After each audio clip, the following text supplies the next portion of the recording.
Hello everybody, we can start? Okay, good. Well, let's introduce ourselves first, maybe. We are Krzysztof and Geert, working for Fujitsu, and we are basically building the engine, basically the trade and monetization engine of within the FAME project. We'll explain a bit about what that exactly means. But in order to do so, we'll have some elements to cover. We're basically building a solution, an engine that allows to do trading on data, monetization on data, for data spaces. Now, John already introduced a bit what a data space is very shortly. I'll dig a little bit deeper into that, so we have a clear understanding about what this data space is exactly and how it's different compared to the centralized ecosystems that exist right now. But we encountered some challenges, some requirements that are related to these data spaces, and we'll dig a bit deeper. And we found that there are some technology enablers in order to solve them, and we'll go through them. There's blockchain, there's smart contracts attached to those blockchains. There are tokens representing data assets, representing offerings, representing money. We'll explain also about that. A special aspect of data spaces is that anonymity basically is not something that is wanted. So we need to find a mechanism to give people, organizations, an identity, and this decentralized identity concept is used for that. And then we all embed it into a decentralized application. We'll go deeper into FAME exactly, how we define this architecture, and how we make it all comes together elegantly. And then there's time for some conclusions. I propose to have the questions at the end of this presentation. So first of all, why is data trading and monetization, why does it matter for data space? Now, in order to answer this question, you first have to clearly understand what exactly is a data space. There are data markets, etc., that are centralized. Think about the Ubers, the Amazons, etc. Well, in a data space, basically, you need to interconnect many actors that are all basically on the same level, who need to be interconnected in a secure way, and these need to share data basically among each other in a secure way. Data sovereignty is very essential in that, meaning that the data holders remain in full control over their own data, and they don't transfer the data to these other parties. Basically, they share for viewing, for usage, their data assets, because it's not only about data sets, it's also about data services that you bring, where you share probably usage of a program, usage of an AI model, etc. That's also a data asset. So it allows participants to exchange data while maintaining control over the access and the user rights, which is a challenge. It's all about these key components: data sovereignty, really important; interoperability, so you should seamlessly exchange in between different actors in an environment that allows for secure data exchange, and this trust. Trust is again very important aspect. So this decentralization is also important, because unlike centralized platforms, there's no single entity that owns or hosts all the data. It's spread all over. Now, Europe is really focusing to find solutions, to create data spaces in many sectors, basically, on health, on industry, in agriculture. Finance is the topic of what FAME was built for. Mobility, the Green Deal, energy. So there are a lot of data spaces under construction now within Europe with different projects.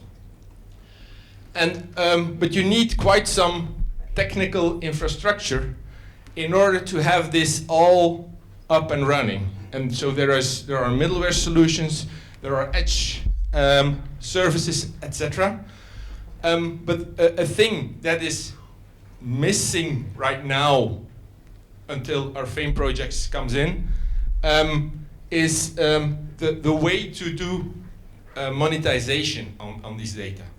Because these companies have valuable data, and it might be that now Facebook collects all our data and monetizes that for themselves using surveillance capitalism techniques, basically. You cannot do that even for all types of data. Not all the data in the world is being assembled right now in ChatGPT. Why not? Because your health data, your medical health record, sorry, it's not on the internet. Because there are some constraints, because there are privacy constraints preventing the free sharing of that data. And rightfully, it's not meant to be shared, to be, this privacy intrusion is not what we want. Same for finance. I'm gonna go a bit quicker on this one, because John already explained. Data volumes are growing exponentially. Data analytics markets, so the analytics and how to do the industry is also growing very steadily. I'd like to add one aspect, that is the fact that data is moving rather to the edge, whereas until recently 80% of the data was stored in big data centers, the Azure and the Amazon AWS.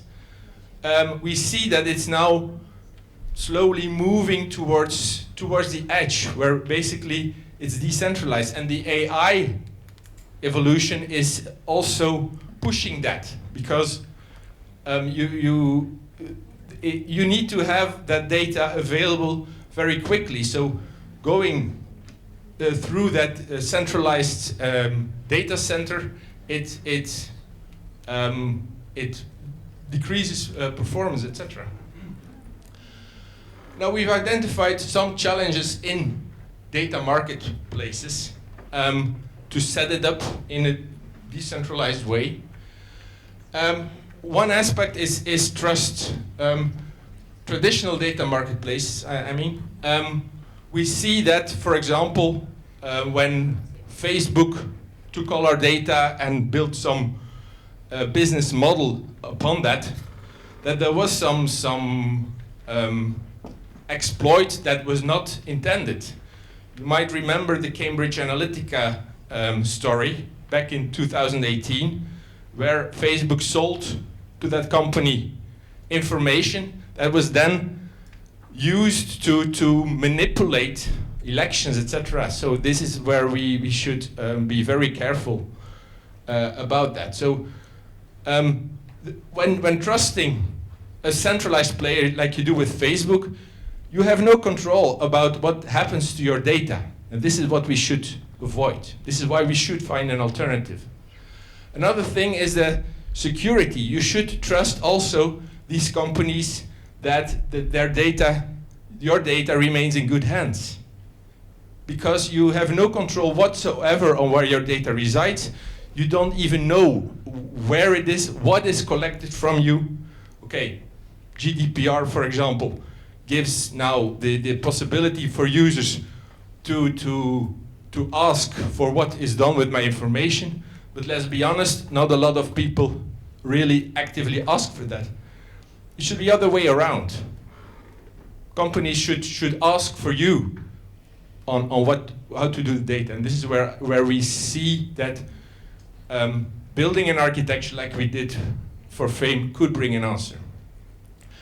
A third is challenge also for companies, organizations mainly, is that they want to stay in control over their own business basically. But when externalizing data, you're no longer in control. So meaning that you need to, you lose that benefit. And also there, we try to find an answer. Okay, now I'll give the floor to Krzysztof. All right, so as you see, there are some challenges when you try to build decentralized federated marketplaces.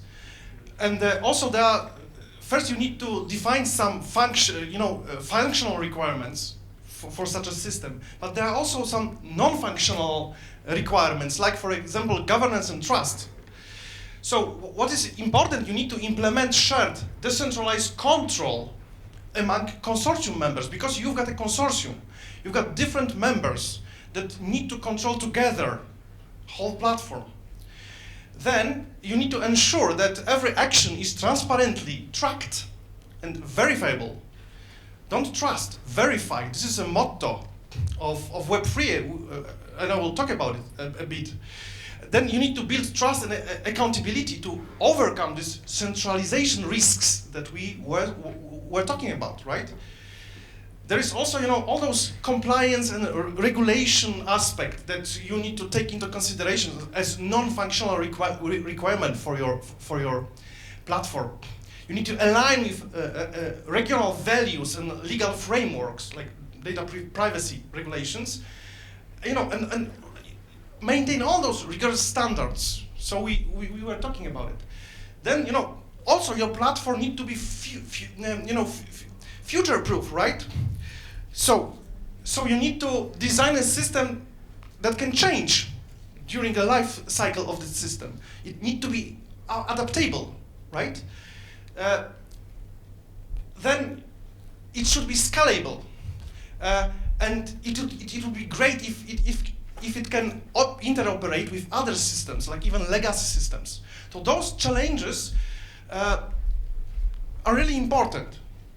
And last not least, you need to have some kind of usability features like automations to, for example, streamline processes such as asset management, offer creation, or data purchasing. All those features that are really important. So we believe that those technological enablers can help us to address those challenges, those non-functional challenges of building a data marketplace. Those enablers are blockchain, smart contracts, and we will talk about it much more, tokens, and then also decentralized identities. So first of all, let's talk a bit about blockchain, right? So what is a blockchain? You know the history, very roughly. So the blockchain starts from white paper by somebody who called himself Satoshi Nakamoto in 2008, right? First block of blockchain, like so first running system was started in 2009. And then, history begins. First exchanges, first transactions begin, and then the one more important aspect is the innovation that was brought by Ethereum network, other blockchain, which was designed, developed in 2014. What it brings, it brings a possibility to build smart contracts, really, because Ethereum is a platform for building applications, not only to transact tokens.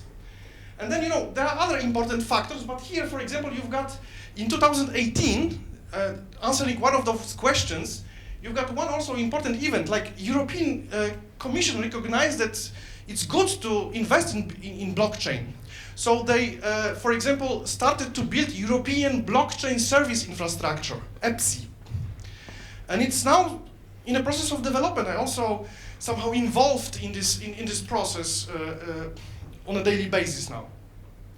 And then, all the institutions start to think about blockchain as an infrastructure layer, like even for building CBDC, right? So central bank digital currencies, and and other and blockchain start to be a way of digitalizing other assets. So maybe you've heard about all those cryptocurrency and blockchain-based concepts. Like, I don't know, for example, probably that if Elon Musk tweets something about Dogecoin, yeah, right, the price of Dogecoin will like jump. Or maybe that some crypto enthusiasts gain a lot of money because they invested in a Bitcoin or Ethereum in a history. However, but there's a whole, concepts related to that you cannot see here, but whole the mountain of concepts related to cryptocurrencies, right? I don't know if you know much about, I don't know, cyberpunk culture or solarpunk culture, right? Or what is DeFi, decentralized finance, right? Or what is really Web3. There are a lot of concepts that to be honest, we will not discuss here, because decentralization and blockchain do not need to imply all of those icebergs of concepts. This is, those icebergs of concepts is, many of those ideas are related to Web3, not blockchain itself. So let's explain those few key concepts needed to understand that, decentralized systems. First of all, you need to understand this history of web. I don't know if you heard about Web 3 and Web 1, Web 2. Sometimes people mention about it, but as I understand, I also have a question for you. Who, for example, of you already use a blockchain wallet? Who have experience with blockchain wallets? Please raise your hand. All right, like 20% of our audience.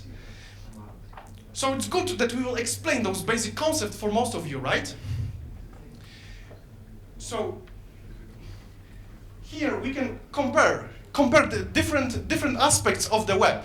First of all, the Web 1 is like, historical technology, started from 90s. Web 2 is a technology that started from the beginning of our millennium, and we are now in this phase of emerging Web 3. Then, what is the difference regarding the content creation? First web was just a static pages, HTML with CSS, right? Then we came up to the user-generated content, like on platform like Facebook, right? And then in Web 3, we're trying to, as Geert mentioned, push the data one more to the edge. So to decentralize content creation also. Then there is a data ownership factor that you need to understand. In Web 1, usually data was owned by content creators. In Web 2, data is owned by platforms. We're talking about it. And one more time, we try in Web3 to push the ownership of the data one more time to the users, to the edge. There are different monetization paradigms also regarding those three elements. The privacy is also important. The security aspect, there are differences. I will not, discuss all of that because we don't have much time for that. But for example, Web3 is based on new cryptographic protocols and encryption standards, right? That, for example, was introduced by Bitcoin and by first and implemented there, and then by Ethereum and all the other networks, blockchain networks. There are also different economic models for those web phases. So in Web 1, it was all about advertisement, right? So you need to sell differently your content by having all those pop-ups of, advertisements. In Web 2, platforms are just collecting your data, and they are using data mining techniques to support themselves financially. But in Web 3, we've got different economics usually, at least in the public network, like token-driven economics, token-based economics. There's a great book about token economy that is online, and you can find it. And also, the primary applications are different. So now we will discuss a bit what are the differences between the centralized, decentralized, and federated networks. Yes, well, we'll see related to this Web 1, Web 2, Web 3. Web 3 is pushing basically the decision power to the edge. That's what we hope for. But there is some issues with each of these models. So we all know the centralized model.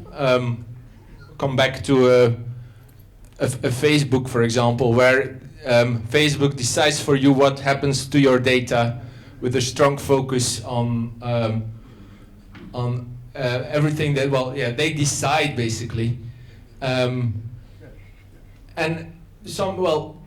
people, especially in Europe, where there's a lot of SMEs, for example, needing to collaborate, they don't necessarily agree with that model. And this is where there is a counter-reaction against it. You could also say we go for a model that is more decentralized, where every decision is made locally.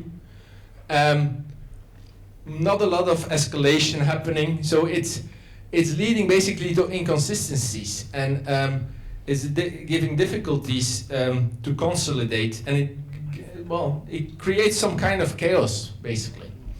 So the blockchain was put there, which is more like a distributed architecture. Every instance is independent, but they're interconnected with each other. This is where these so-called consensus protocols exist for, where there's a majority of votes that validates a block. You might have heard about the consensus protocols in Bitcoin, proof of work. There's also proof of stake. There are a number of others. So these are basically methods to agree among different actors on deciding something. But what we see basically is that this is also not very efficient when we want to have a data space set up, because it's not necessary that we want the full consensus about every decision, etc. And this is where we go more for like a federated organization on a governance level, where basically different actors have their own autonomy in deciding a few things, but they need to coordinate among each other and help each other. And this is where there is some high decision power at the edge with the individual actors, but there are some rules, some compliance setting, some agreement, some communication, some coordination to be done by what we call a governance body. And this governance body then coordinates among the rest. Not to be the boss above all, but basically to make a smooth ecosystem that allows for well functioning. It's nothing more than that. We will see that the governance model basically combines elements from different technologies with a blockchain that helps to find agreement where there is agreement needed. But it also allows for organizations to decide some aspects for themselves, and it allows also for a central governance body where there is one that decides for all. It's a combination of the three, basically.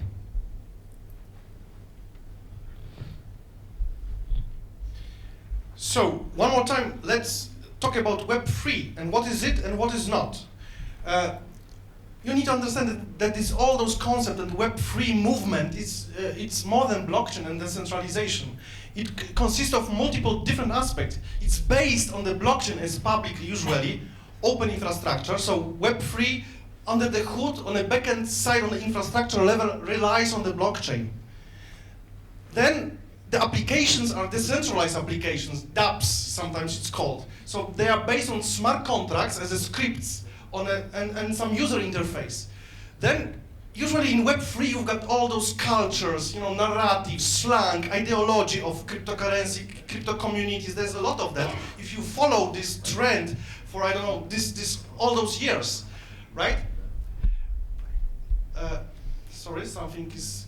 Then you've got, economic incentives for users, sharing economy. So all those tokens that are distributed and then, transferred and then sell on the market, and everybody's looking how my application and how my tokens, grow in value. And this really incentivizes user attention. There is a simple capitalization of infrastructure usage. So in Web3, you can pay, you need to really pay for, in public blockchain, you need to pay for each transaction as a user. This is a way to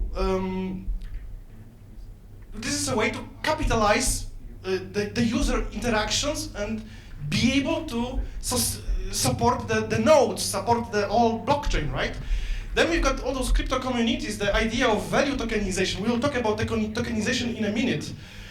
And also even the idea of decentralized governance. I don't know if you heard about decentralized autonomous organizations. A concept in Web3 that try to mimic like corporations, but without a central authority. This is very interesting, but it's not about blockchain. So we've got all those different concepts, blockchain-related concepts, all started from Bitcoin, right? But Bitcoin was just, a token in a blockchain that is called Bitcoin. Then other cryptocurrencies pop up as a copycats of Bitcoin with some changes. So we've got other cryptocurrencies implemented differently.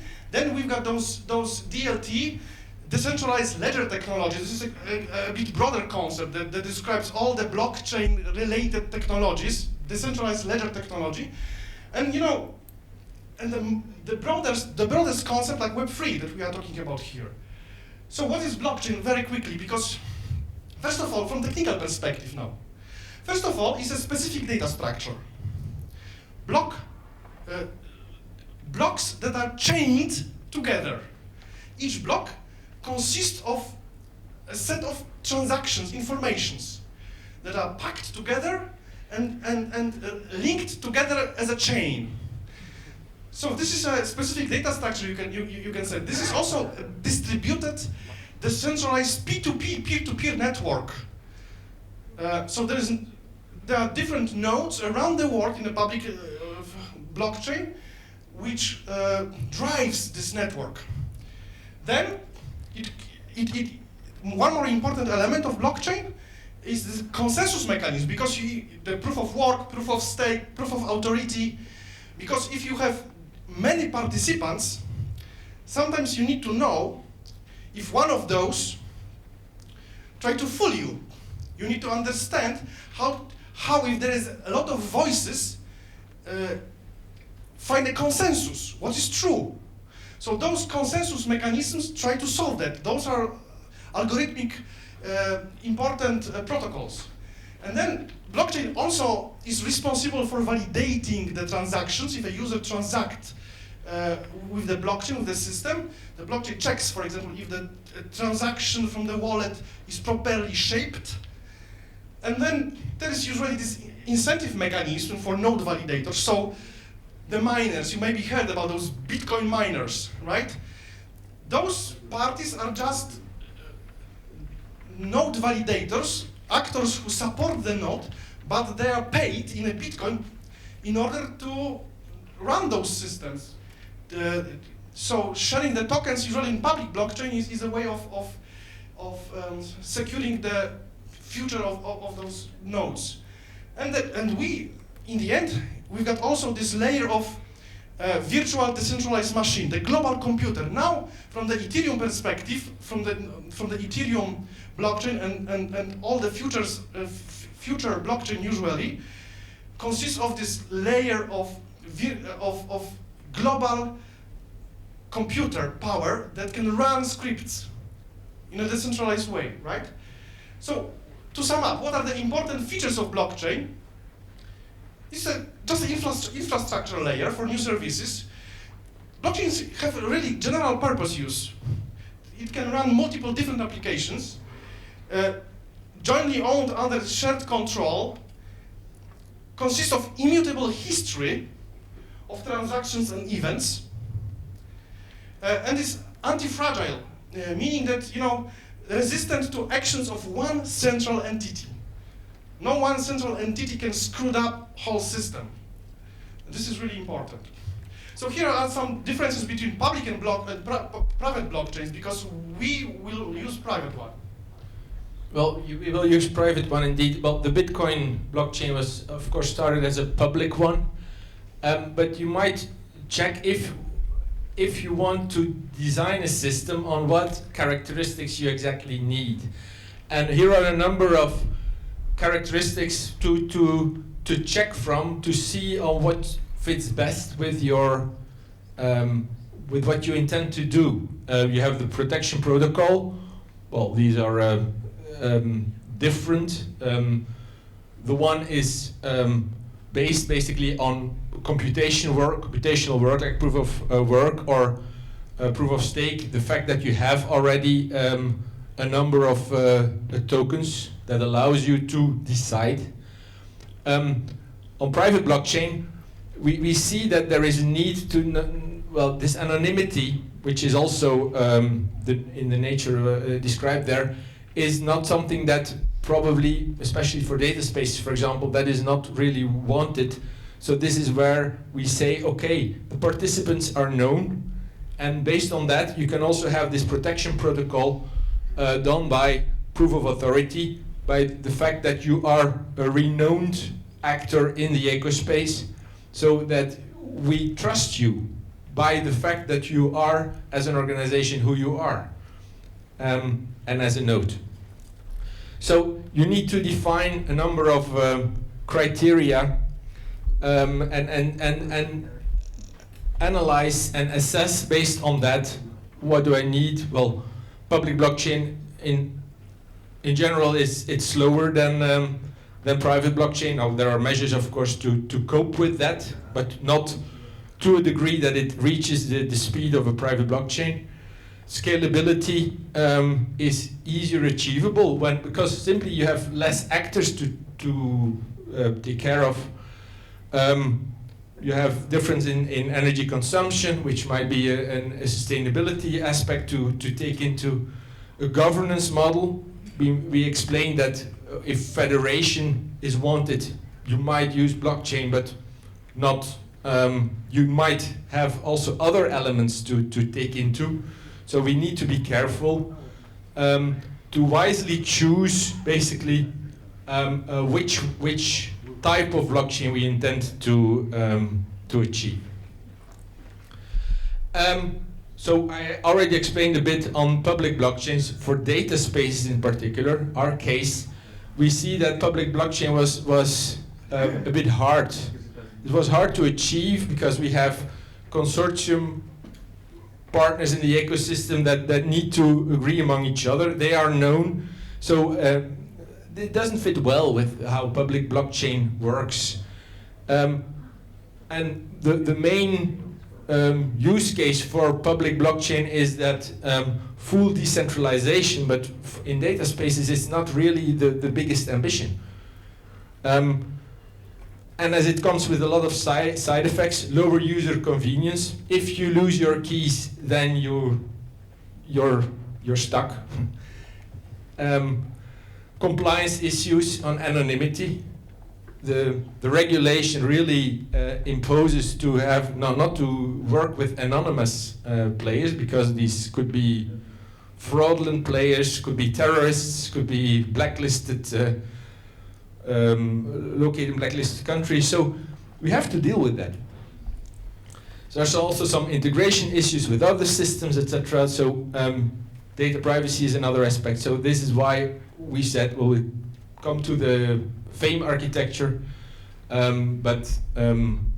well, we decide basically to use private blockchain. We'll come to that.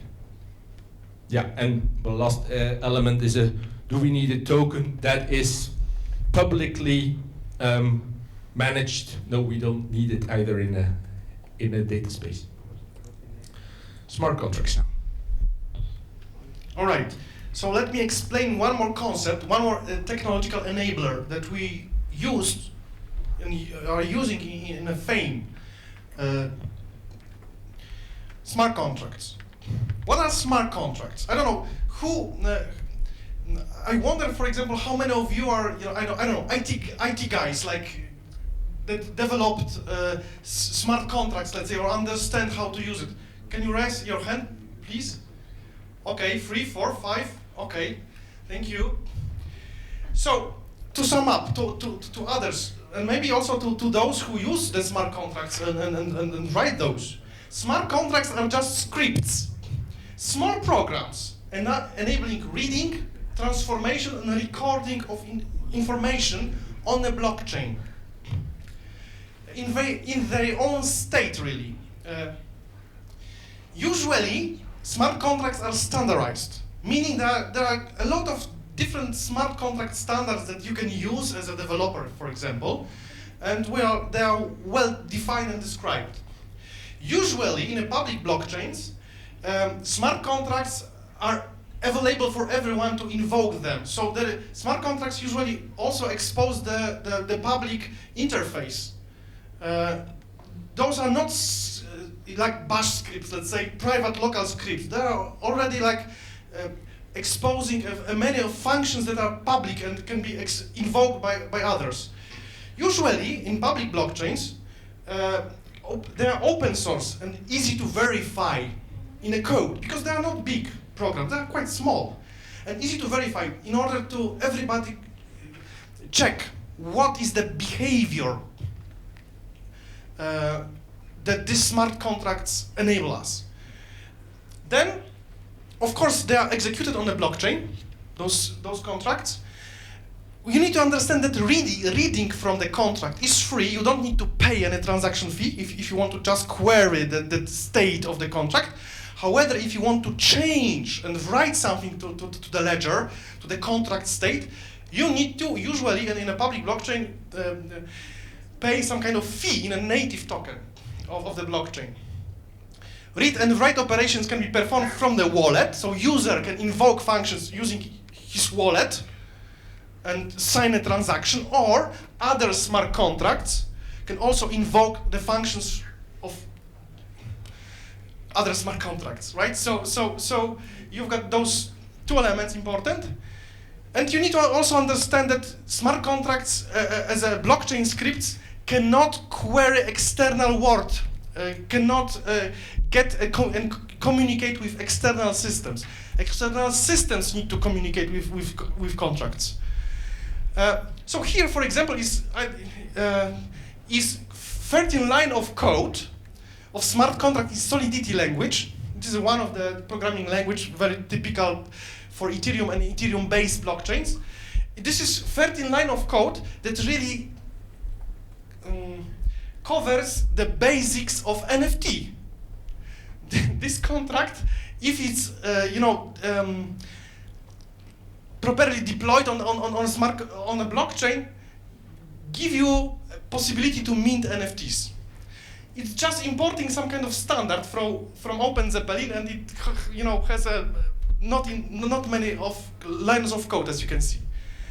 So here this Solidity code is compiled by Ethereum virtual machine, and this Ethereum compiler, and this code as a bytecode then is run on the Ethereum virtual machine, stored somewhere on a blockchain. Now the tokens. What are the tokens? Maybe you heard about the tokens, like Bitcoin is a token, Ethereum is a token, Solana coin is a token, right? Dogecoin is a token, and like thousands of others. What are the really tokens? First of all, you need to understand that there are native tokens of blockchains. So for example, Ethereum has a native Ethereum token, Bitcoin has a native Bitcoin token, Solana has a native Solana token. However, if the blockchain can have smart contracts, usually you can create other tokens, smart contract-based tokens. So, what is this smart contract-based token? And what is the tokenization, really? So, first of all, tokenization is a process, we will talk about tokenization, it is a process of representing real-world assets or digital assets into blockchain-based records that follow recognized token standards. So to be honest, tokens are just records in a blockchain database, in a smart contract. They are just, states in a smart contract scripts. Nothing more.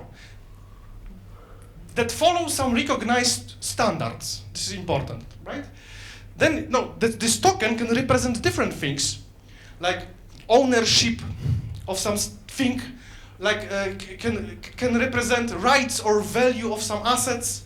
It depends how you will deal with those tokens. I will talk about it later.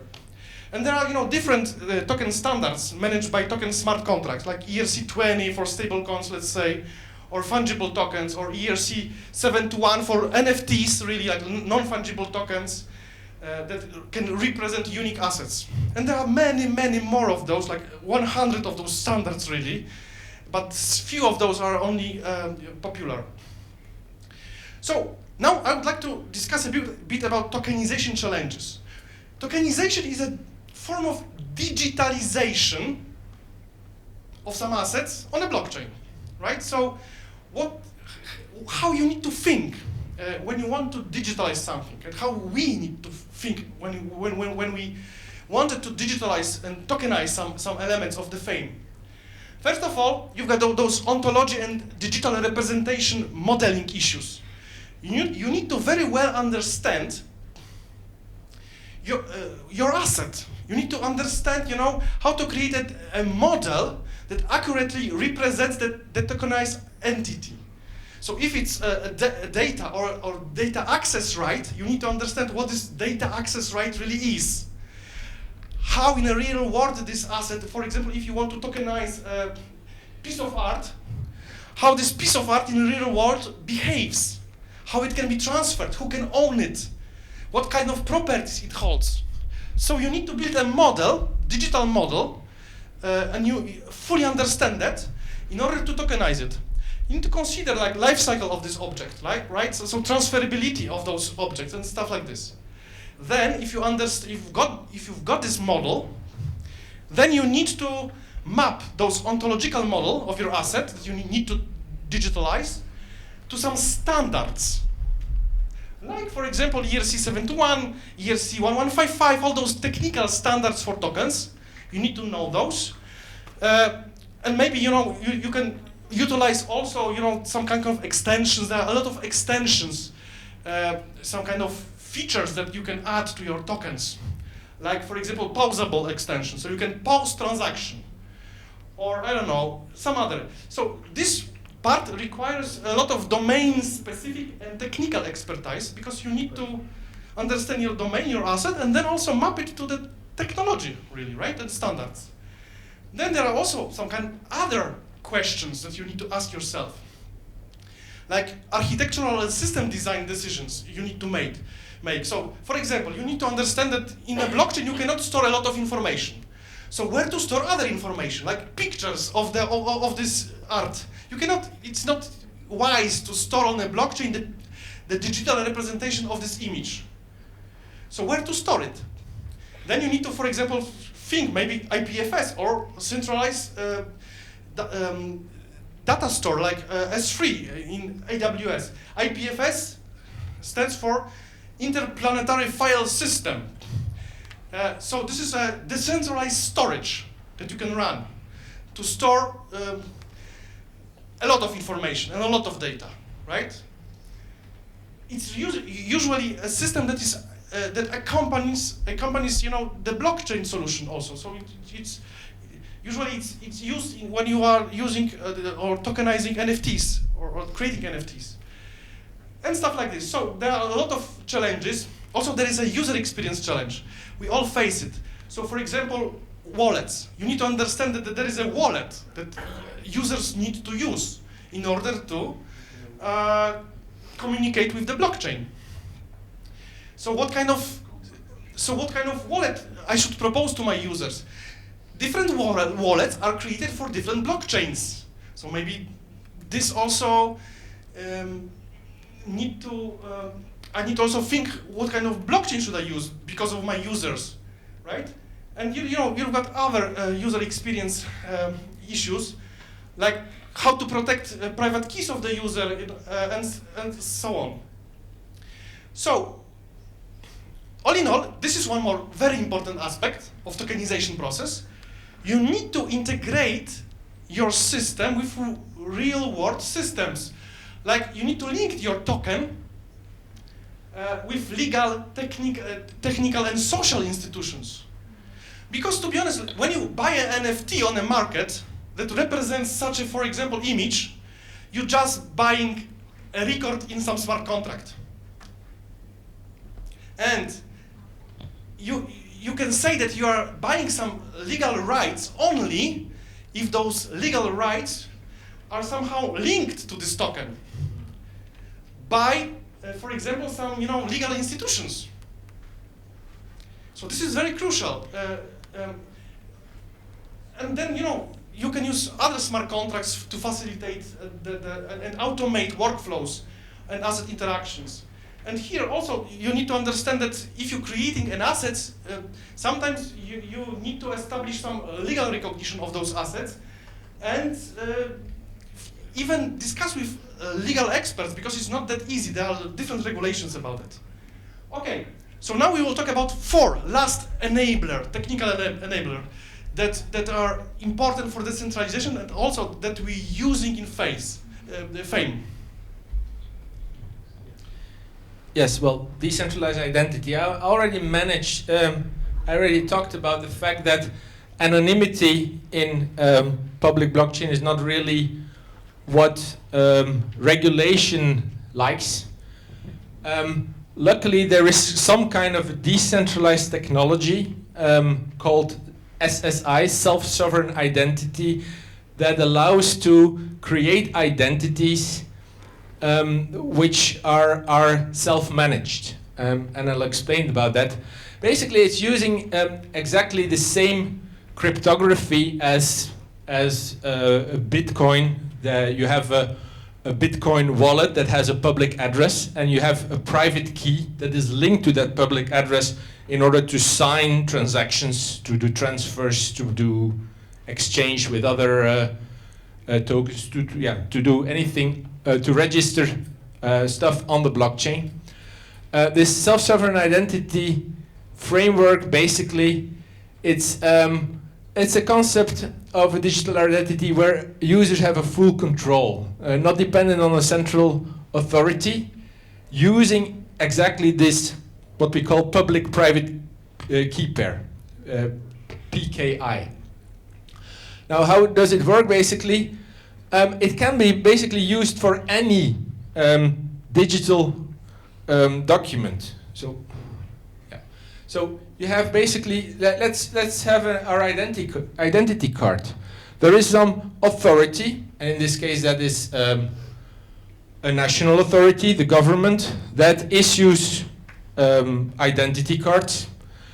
But you can have the same digitally as a document, basically. And I, as a user, I have an identity with my public-private key pair that you see here. That is basically that is the object. That is the one that has some claim on some characteristic of that identity. For example, in case of an identity card, citizenship. I am a citizen of Belgium, and I can prove that through my physical identity card. Well, soon maybe you can also have it as a digital identity card, because I have what we call a so-called verifiable credential. And so there is an issuer that says, okay, that signs with their keys that document. There is a proof that they signed it on a registry, on a blockchain. And then if there is somebody asking for that identity, it could also be a driving license, a diploma, whatever certificate basically that could be issued, a verifier could ask for it. I can present that, and that verifier can then check on the blockchain, indeed, that document that he sent to me, it's authentic, because the hash, which is some kind of a fingerprint that was made out of the document, in combination with the signature, with the address of that authority, of that issuer, gives cryptographic evidence that this document is authentic. So you cannot fool with it. But if there is a comma changed in this document, then the hash won't correspond anymore, and it has no value. So you're absolutely sure that what is presented here has been issued by the right authority. Okay? And the user can then store that information and share that information, or part of the information. I'll come to that. It allows basically, as you see here, there is nothing anymore in between this, me as a holder, and this verifier. I can send it directly, and there's not something like an intermediary, a Facebook that says, oh, okay, well, send it to me and I'll make sure that this verifier gets the information. No, you can directly exchange with whomever wants to verify. It's all built around 10 principles which are really about human dignity, basically. It has been founded by Christopher Allen in 2016, and I think it's important to explain that these principles, what are the principles for that? The first one, again, compare with what a Facebook has as a model. The existence. A user must be able to exist in the world without a need for a third party. You should not ask permission to create your own identity. That is the first element. And you should have the control over your own identity. We have control over our physical identity card that is in our wallet. In the same way, you should be able to do whatever you want and not somebody else about what should be done with it. Around identity, the privacy about it, about distributing it, etc. So you have access to your own data, of course, without any gatekeeper. Now, if Facebook decides, oh, okay, you no longer have access to your own wallet, well, they can do so. Not so in self-sovereign identity. Transparency, meaning that, there again, Facebook says, okay, well, we use your data for processing on whatever kind. I don't know what is done with my data. The principle of self-sovereign identity says, well, yeah, you should use clear and simple language.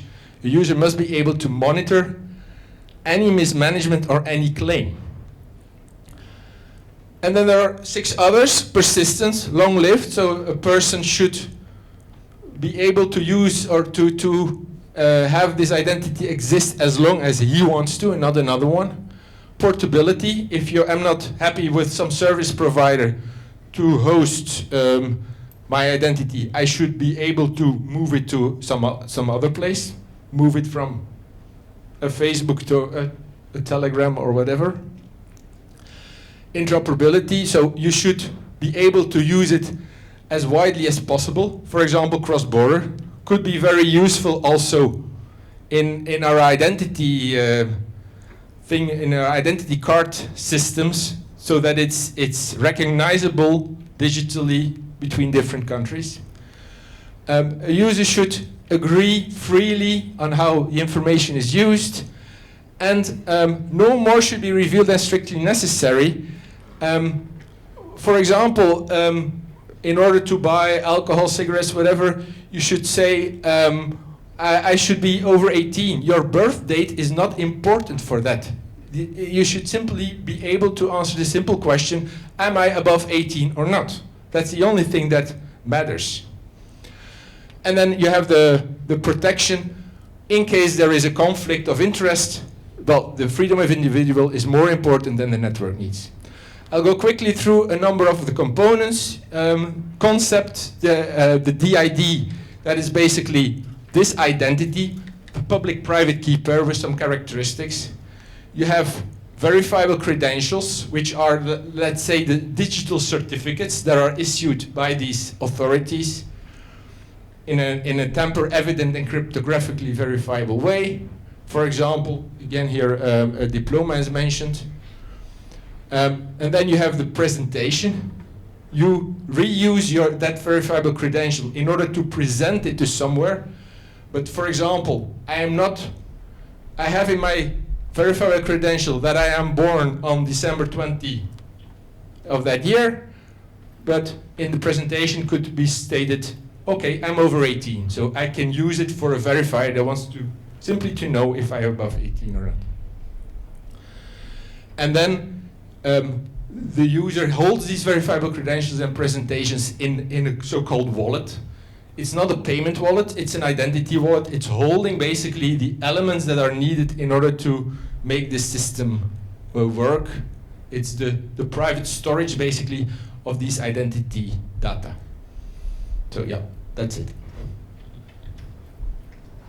All right, so I believe that we've got like 15 more minutes. I understand to come to conclusions and some questions. I understand that you can be tired already, but please hold 15 more minutes with us. So now we would like to discuss about decentralized application and quickly explain it. What is it really? Because FAME is partially a decentralized application, right? So maybe you heard about, for example, OpenSea, the NFT platform, right? So when you can buy and transact some pictures, but really those are tokens that represent some pictures with some information linked to those tokens, like pictures and some other description. And people, I don't know if you know that, can pay for such a token, like hundreds and thousands of dollars, right? But this is really a decentralized application. It's an application that runs on a blockchain, on another decentralized network like IPFS, this decentralized storage. The key components are just a front-end application, UI application, quite traditional. Nothing changed here from the Web 2 really. And the backend is like smart contracts that runs on blockchain. And also the storage is somehow decentralized, as I said. Of course, sometimes there are also some centralized services owned by the platform itself, because OpenSea is owned also by some company. But this is a DApp. And now we would like to share with you a knowledge about our FAME project as a decentralization case study. So now we will show you how we will use those technological enablers that we talk about in FAME. First of all, you need to understand that FAME is a big project. There's a lot of consortium members, and there's a lot of modules. And I will just talk about this module mainly, assets trading and monetization module, which is responsible for trading and tokenization and using a blockchain. There are also other modules that also somehow use the blockchain, but I will focus mainly on that part, right? So what are the Web3 contribution for decentralized data marketplaces that we see? First of all, we want to use the blockchain for provenance and tracing, to be able by every member of our federation to verify what's going on in the system, right? Then we use smart contracts as a rules, as a code. So those are like digital contracts that also everybody can read and understand how the system behaves.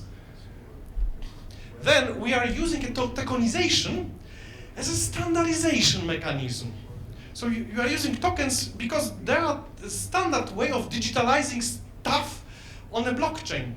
And then it enables us to easily integrate with other systems, let's say. And also we are using this sovereign identity that Geert was talking about, right? For managing the identity and authorization and authentication of users and companies. So here is our module that we are responsible for as a consortium partners. The trading and monetization module is a core component of FAME, responsible for enabling secure and transparent data trading. It leverages blockchain-based smart contracts. So here is, for example, we've got two applications. One is a public one, and second is a private one that can be called by other private backend systems. There are users, there is a dashboard UI system, and this UI system then can call our public trading and monetization application, which the server system, which is based on the Nest.js and TypeScript server, is calling our smart contracts. And then here you can see, for example, all those smart contracts that we are talking about. We've got like a main trading manager contract and other contracts that are responsible, for example, for tokenization. I will talk a bit about those. All of those contracts are based on a private blockchain, which is Hyperledger Besu, which I will also talk a bit in the future. So here, what is the Hyperledger Besu, right? So this is an enterprise Ethereum virtual machine blockchain. It's open source for public and private blockchain networks. It originally was developed by Consensus Pegasus team. Now it's like Hyperledger project under open governance. It supports multiple consensus mechanisms. There are some enterprise features related to privacy there, and what is really important for us, it's a fully it has a full Ethereum compatibility, meaning that whatever we've got smart contracts which are deployed now on a Besu, we can really deploy them on other EVM-based blockchains. So we could move this system to Ethereum really, right? Easily. There's no technological issues here. There are other issues like governmental, governance issues maybe, but not technological. And there are some API and monitoring tools that come with this blockchain. Then tokens. We now developed free tokens. Offering token, payment token, and data access token, which represents three different entities or rights. First is an offering token. Offering token represents data provider offer, defining terms such as price, expiration, and usage limits. So if I'm a data provider and I want to sell my data on a marketplace, I'm creating an offer. First, I'm defining the data, and then I'm creating an offer for users to buy this data with some price and some description.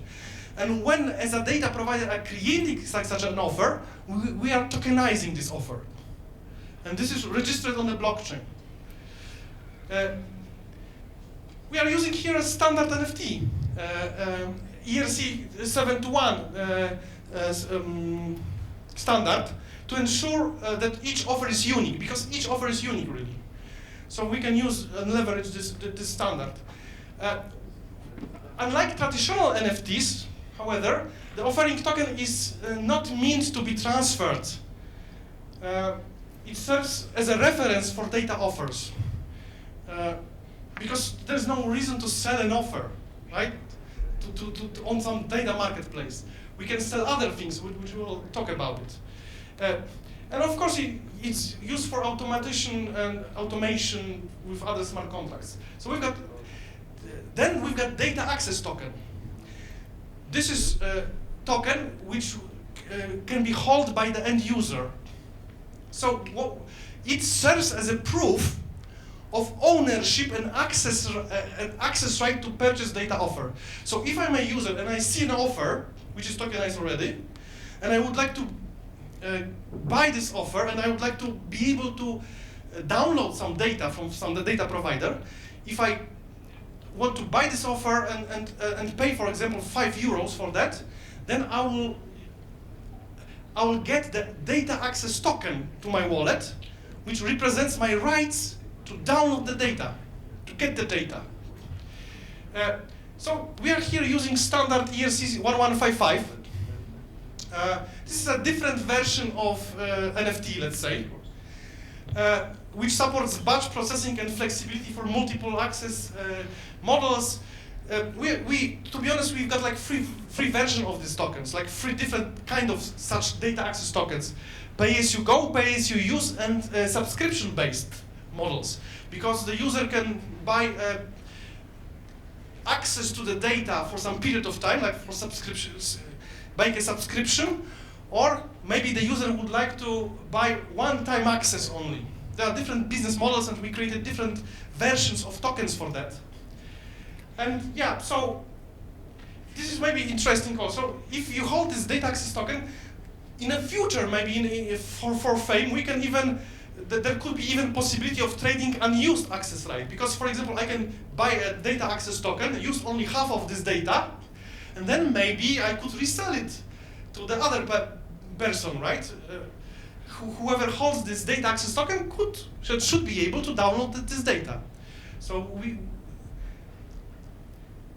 this is some kind of diagram that maybe it's not important here. And there is a third token, last one that I would like to talk about, payment token. The payment token, is it facilitates transactions between buyers and sellers in the marketplace. So it's like in our system now, digital euro, let's say. It's not a stable coin really. It just helps us to have one common money or one common token that is used for transactions, for paying for data access, right? So it uses the standard ERC-20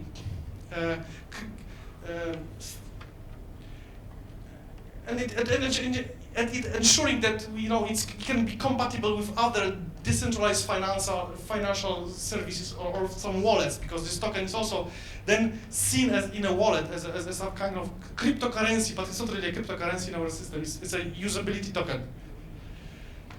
We thought about it. Maybe in the future we can swap it for digital euro or other stable coins, right? If we want to do it in the future.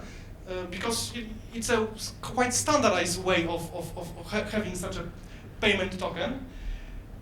And maybe then let me share some information about some smart contracts that we also use. Maybe for some of you there's a quite technical stuff there. I don't know, but maybe others, as I understand, are a bit of developers. So 3 more minutes about those. What are the other important smart contracts? I said a little about it. So we've got this trading manager contract, which is responsible for business logic of trading, really. It orchestrates the marketplace business logic, enabling interactions between buyers, sellers, and smart contracts. Is a contract that is invoked usually. We've got a swapping contract. We call it burst contract. So it facilitates exchanges between tokens. So if you want to buy data access token, you need to pay in payment token, and this contract can swap those tokens in your wallet. And we've got also escrow contract. Maybe I will not discuss all of that. Government's contract, and even some kind of provenance and tracing contracts. There's, as you saw, a lot of those small scripts that runs the system, right? So, what are the challenges and lessons that we learn from this decentralization pattern? I will just mention three of those. First, you need to understand that using blockchain, of course, have some powers with it, but also brings some limitations. It's not like, the best technology all over the world, right? Like every technology, also it brings some issues. So first of all, you need to understand that fully immutable contracts limit adaptability and to regulatory changes and security fixes. You need to be flexible when you develop something, so you need to be able to update your system. And if the blockchain is immutable by design, then it's an issue. It's not that easy as when you are creating a centralized system. So for example, for that reason, we use upgradability patterns. There are some patterns in the blockchain, how to upgrade and update the smart contracts. And then there are also those performance trade-offs in a public blockchains. So the transaction costs can be high, and the transactions can be slow. This is why we are using private blockchain, which solves this issue really for us as a consortium. Then, there is also this user experience and system integration issue or challenges, because, direct interaction with blockchain is complex. As we see here, not many of you uses the wallets itself, right? So we are trying to facilitate that for end users. We expose some contracts through well-known REST APIs, and creating some dashboards and user interfaces. Here I want to talk about some upgradability patterns from the technical perspective, but I understand that maybe most of you are not interested in that, so I will skip it. And we've got the conclusions here.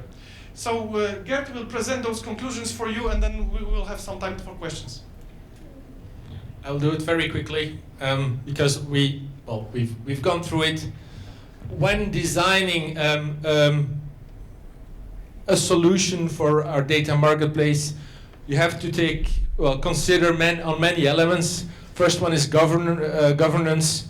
There we have explained about smart contracts, allowing to do federated /decentralized decision making as a solution. You need to embed trust and transparency. You need to take care of compliance and regulatory aspects. And all these need to be taken up basically in order to make it happen. Scalability, interoperability. For this reason, we chose, for example, a Besu, a private blockchain, because it allows for easier scalability and more standardization that can happen because Besu is Ethereum compliant and you can use smart contracts in the same way as most blockchains work. So standardization is important. Future-proofing, it's about upgradability, be able to maintain your solution, because you should be aware that when you put it on the market, when you bring it live, things will happen afterwards, and you need to adapt. So this is why we need to think about that in the design phase, basically. We should think about possible integration in the real market, in the real economy, by being able to exchange with euro, with the stablecoin, etc. All these aspects need to be taken up when deciding on a good architecture for having this trade and monetization aspect. Automation is another one. And then we link it to AI-driven price advisory, where our next speakers will talk about. So yeah, all these elements need to be considered. And now it's time for questions. Okay, you're the first. Please present yourself and. Thank you. My name is Francisco Cordova. I'm a PhD researcher in asset tokenization. And can you give us an example? Let's say we have the FAME DApp project / blockchain. I know it's open source of what I heard. A concrete example of a business model that someone will be able to create by using the FAME project? It's meant to be in the financial sector, and well, there are a number of use cases that have been defined.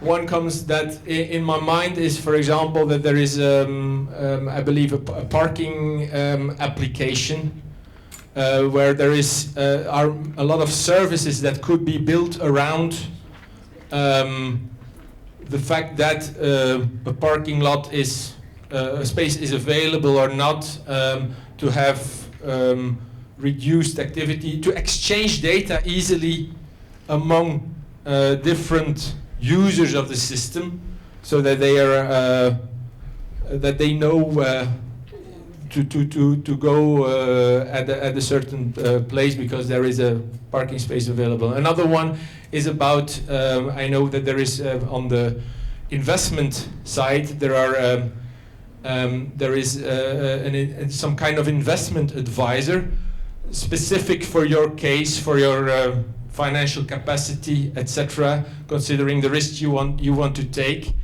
and doing it in a more decentralized way, because you need to gather data from different environments, etc. And it's also good to have, let's say, there a marketplace, because you buy advice from some provider, and there you can also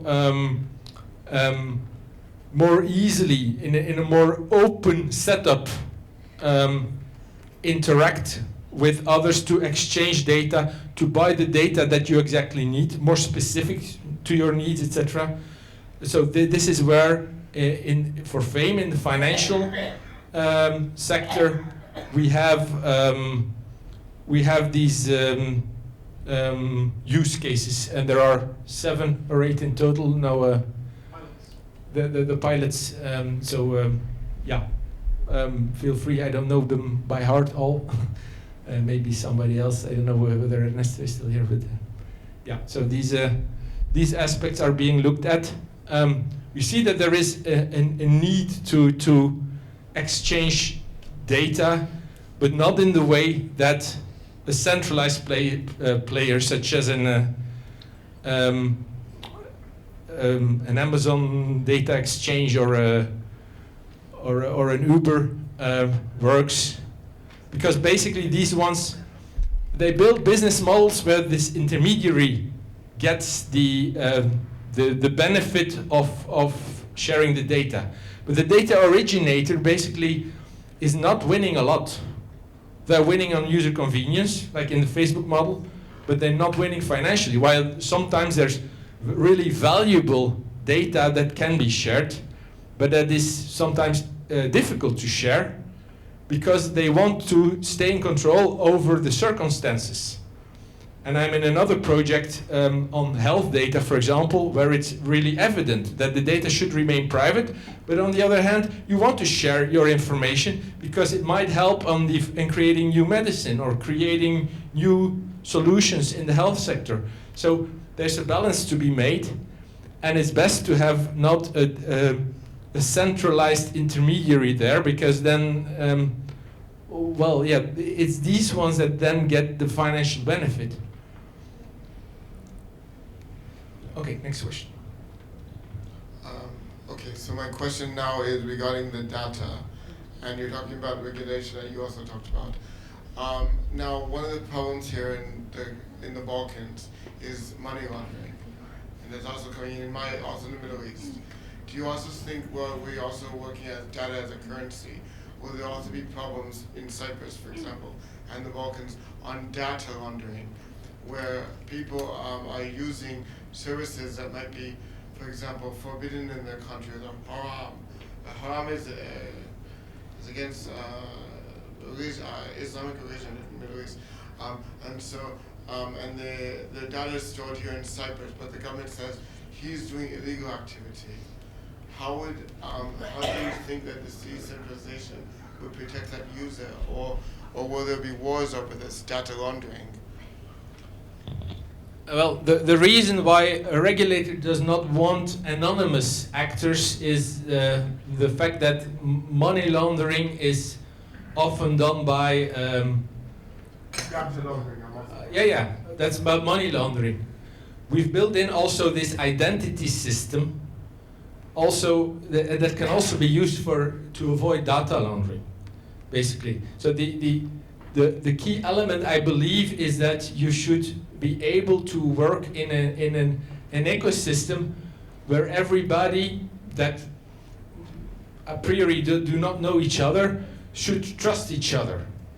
And how do they do that? It's by giving some proof that it's really the one that you want. Because you don't want to work illegally if an authority knows who you are. And this is in fact how you solve money laundering, but also data laundering. I think it can be avoided through that. Okay?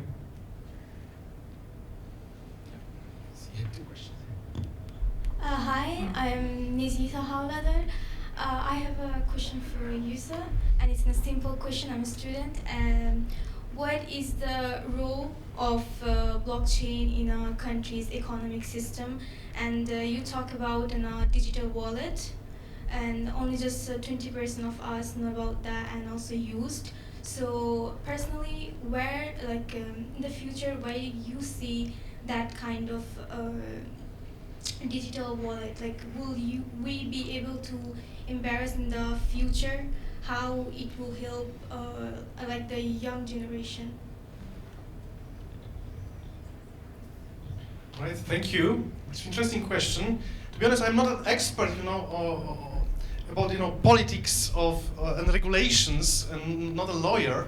However, I can tell you that already, for example, European Union is working on some well-recognized wallet, European wallet. I don't remember the name for it. ADAS, yes, ADAS 2, yes, and we will trying to have the wallet that can hold verifiable credentials, but also maybe the tokens, and the wallet which can be also secure for end users, but also gathers informations from authorities in order to whoever wants to know who authorities, if they want to know who you are, they will know that. So the anonymity, of course, which is a standard in public blockchains now, like in Ethereum or in Bitcoin, will not be accepted by authorities. This is why, because there are a lot of regulations regarding the know your client, right? But I know that the wallets are already built, in a process of building. There are pilots that in the European Union that try to fix all of those issues on a government level, on a European Commission level. So yeah, I believe that Europe is recognizing the blockchain as important factor, and I hope that it will be used across the borders to facilitate sharing information and data between us, Europeans at least.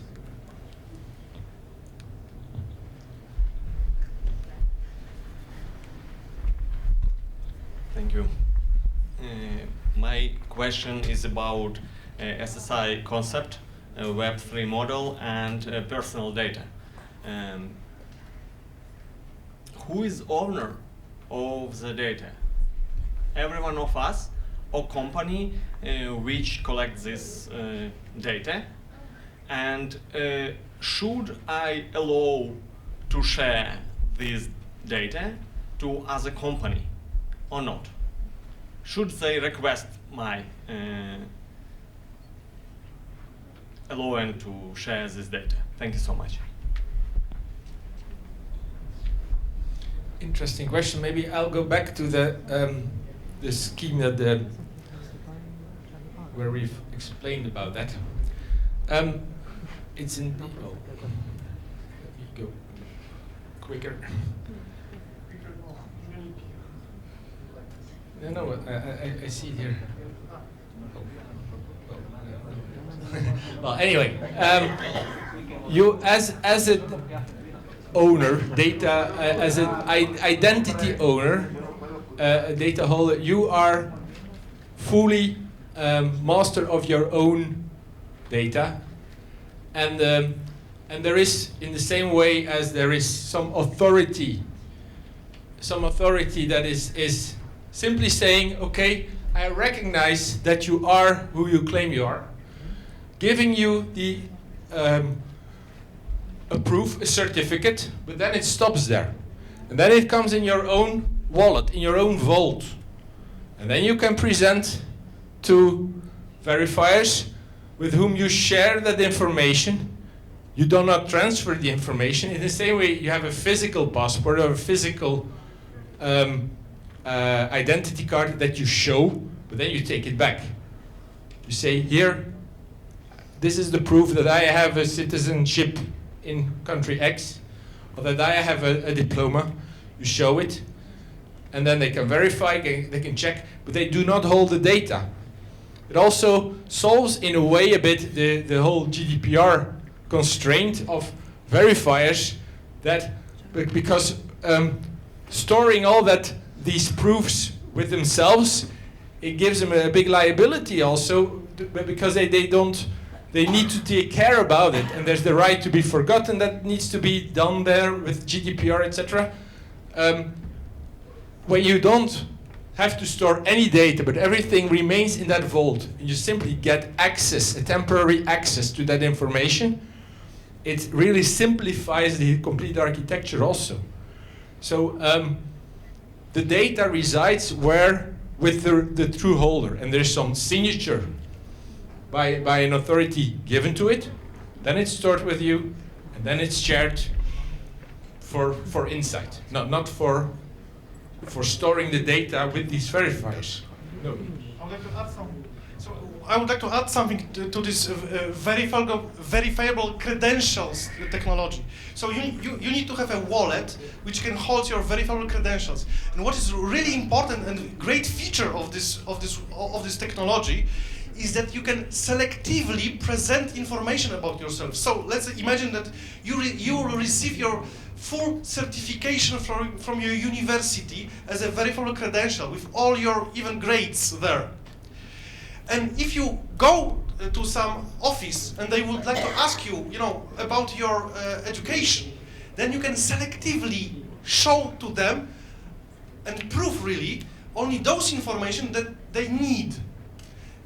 So quite the same as with our, identity cards. Now, if somebody wants to know who you are, you need to show the physical card, and there are many information there. But to be honest, they don't need all those information from the card.